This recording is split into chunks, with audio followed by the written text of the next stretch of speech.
5 seconds to go.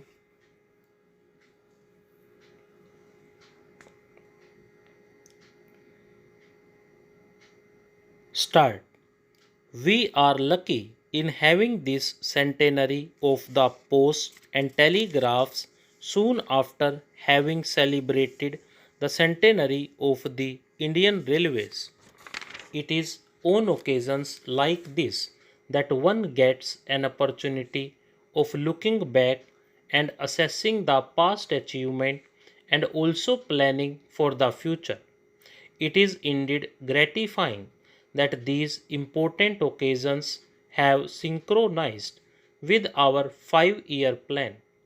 You will agree that correct stock taking is the essential prerequisite of sound planning, and I do not think anything could make for sounder planning in the field of posts and telegraphs than the celebration of this centenary and organizing this exhibition. In the context of scientific progress and amenities of modern life, we are accustomed to think of India as a young country. The fact that we became masters of our affairs at home only 6 years ago tends to confirm this impression.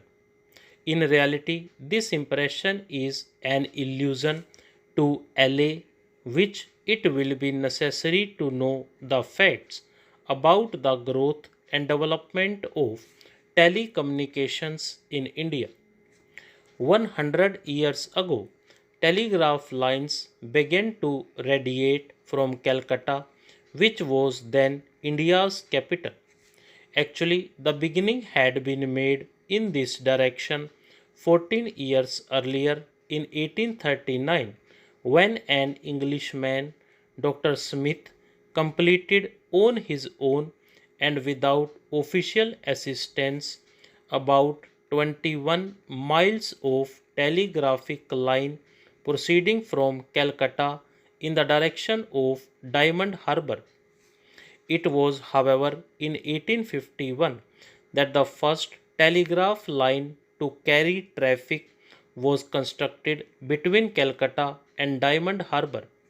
The next 2 years may be said to be a period of experimentation. Towards the end of 1853, the experimental stage ended and countrywide expansion of telegraphic traffic was planned. The first line to be taken in hand was between Calcutta and Agra in November 1853. Since then, our telegraph services have gone on expanding in all directions. There are not many countries in the world which could trace back the history of their channels of communications so far back. From the very beginning, these services were government owned, and it is now recognized that the Indian Post and Telegraphs is the oldest government owned public utility in the world. It is a fact of which we can all be legitimately proud. The Indian Post and Telegraphs Department for its great strides since the pre-mutiny. Since independence, great progress has been made in the field of posts and telegraphs. In this development, the village and not merely the city was the target of concentration. Thousands of new post offices have been set up in the countryside so that today every village with a population of 2000 or above has a post office. The Communication Ministry's target is to bring the post office within 3 miles of every Indian, irrespective of the remoteness of his village. In other fields, namely those of telephone, wireless communication, etc., progress has been equally commendable. telephone exchanges are being automatized so as to do away with manual exchanges. Automatic exchanges are already working in several places like Delhi, Bombay, Madras, etc. In Calcutta too, it has started working. The next places to be taken up are Lucknow, Patna, Jaipur, Ajmer, Gwalior, and Coimbatore. It is proposed to install high power wireless transmitters at Calcutta, Bombay, Madras, and New Delhi and strengthen the coastal wireless stations. The all round expansion of the wireless network will cost rupees 57 lakh. The Indian Telephone Industries factory at Bangalore has already started supplying automatic exchange equipment. A telephone cable factory is in the offing at Chittaranjan and a teleprinter factory is proposed to be set up soon.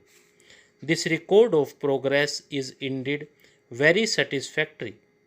Nevertheless, quite a lot has yet to be achieved. I am glad that the Post and Telegraphs is conscious of this fact and does not propose to rest on its oars. It is concentrating on its 5-year plan, of which expansion and modernization are the slogans. In the plan, rupees 48 crore are earmarked for capital outlay. The objectives of the development plan include the opening of a telegraph office in every town of 5,000 or more, in every subdivisional headquarter, and in every thana or police station, irrespective of its size. Every district headquarter and every town of the 30,000 or more will have a telephone exchange by this year. Trunk facilities will be extended to every subdivisional headquarter as well as to every town having a population of 20,000 or more. A large number of public coal officers are to be opened. Lastly, the welfare of workers is a cardinal principle with the P&T department. Their working conditions will be improved and a definite number of them will have been provided government accommodation by next year. About the importance of modern communications, nothing much need be said, for the telegraph, the telephone, and the wireless, which have ended time and distance, are the principal characteristics of the present age. Stop.